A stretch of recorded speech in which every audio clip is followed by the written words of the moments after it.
has no coins, here comes the need to decouple blockchain from cryptocurrencies for GovTech and RegTech.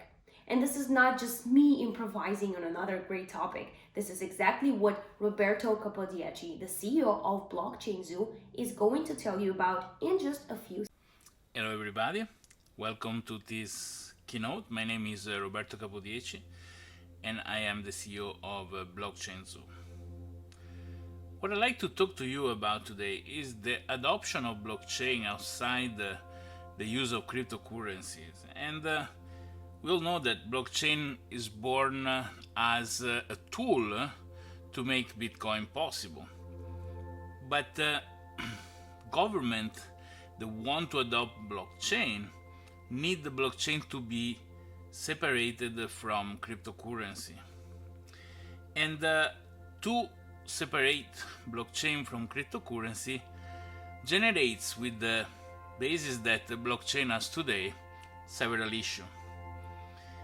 If you think about the way that most blockchains are secure, it's all boiled down to financial aspects.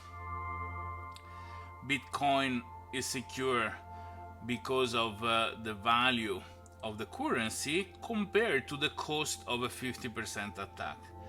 Renting enough hash power to attack a blockchain based on proof of work is directly proportional to the market cap of the currency of that blockchain. We saw that while Bitcoin remained quite solid and very expensive to attack, minor proof of work blockchain, such as Ethereum Classic, got attacked several times with 51% attacks. And 51% attack is the attack where a hacker or a attacker rent enough hash power to be able to rebuild a huge chunk of blocks of the last block, removing transaction he made to spend coin and rebuilding the blockchain without his own transaction. Is a way to double spend money in a blockchain. And all the security of such blockchain boils down in the cost of such attacks compared to the economy of the total value of the coins of the blockchain. Another kind of protocol is proof of stake. And stake it per se means the amount of coin that some account can stake in order to have the authority to create blocks. The basis of a proof of stake blockchain security is the fact that to make an attack to the blockchain, the cost of staking enough coins make it so that the attack will only damage the attacker and not match the rest of the economy. Because to attack the blockchain, the attacker needs to own the majority of the economy of the blockchain itself. So one more time, proof of stake is a security protocol that bases security on the cost of the attack compared to the value of the coin in the blockchain.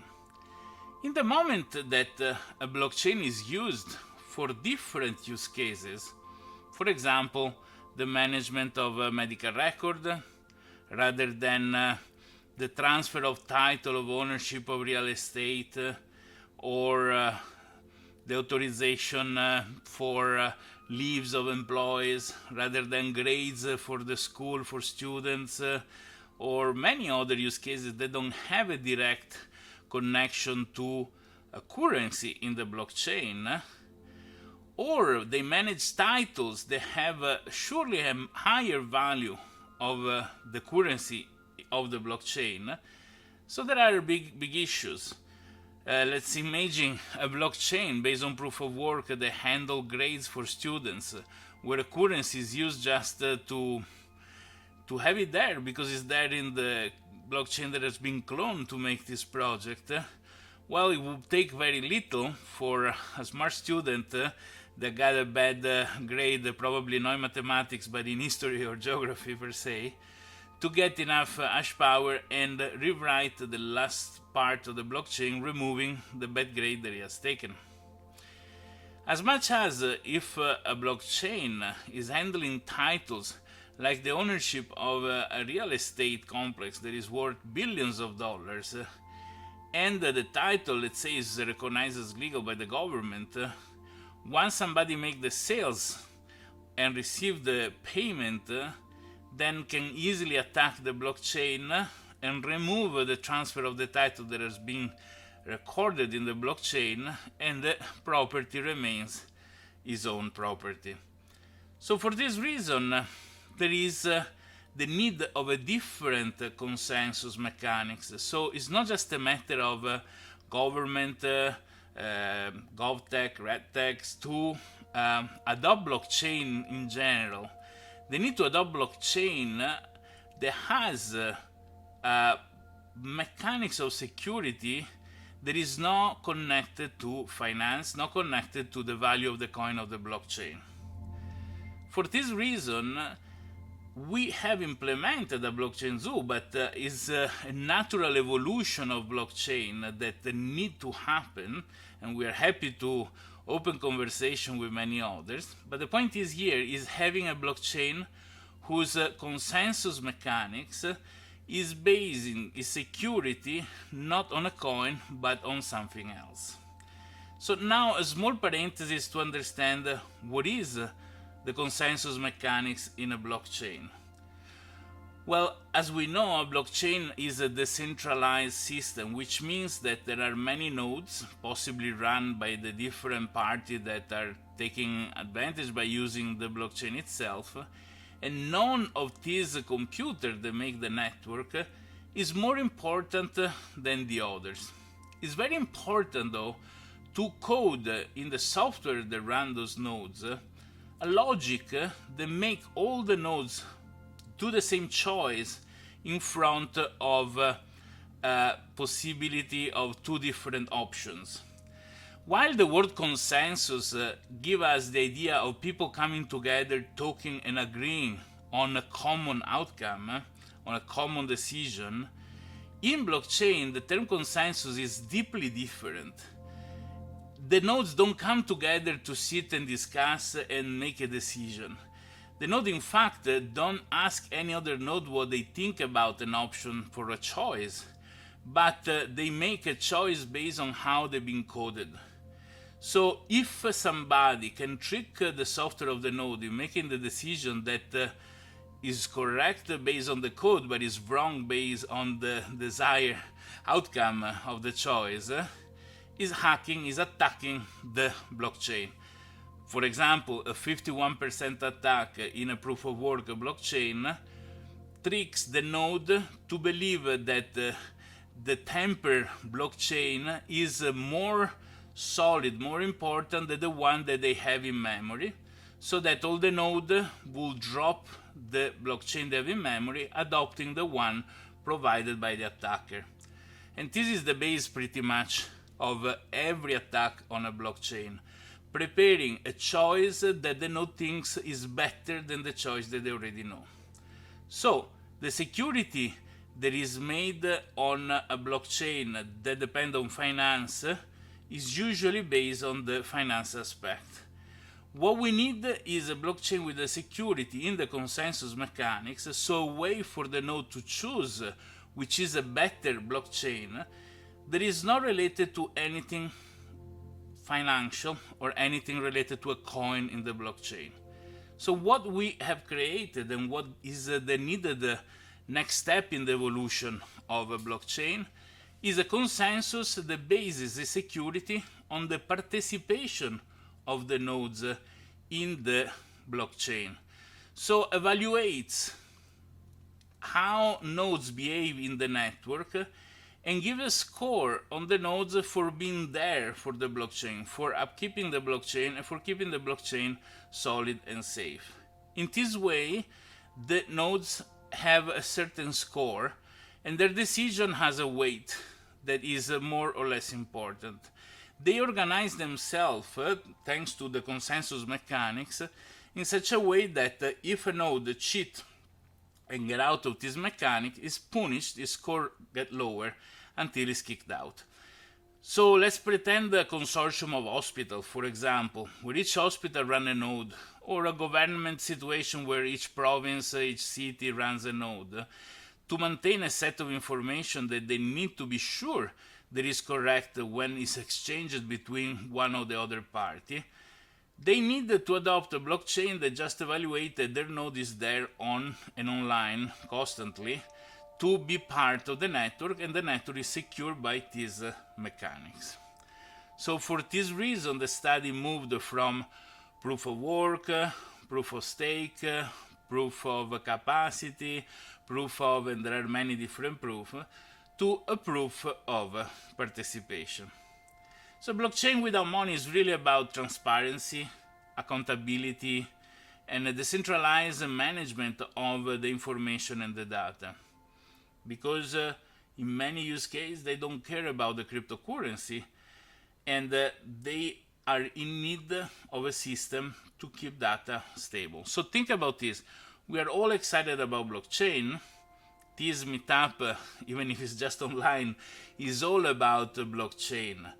But we need to think how the technology is going to evolve, how technology is going to go to the next step for a larger adoption outside the decentralized finance, outside all the ICO, IO, and all those things that are there.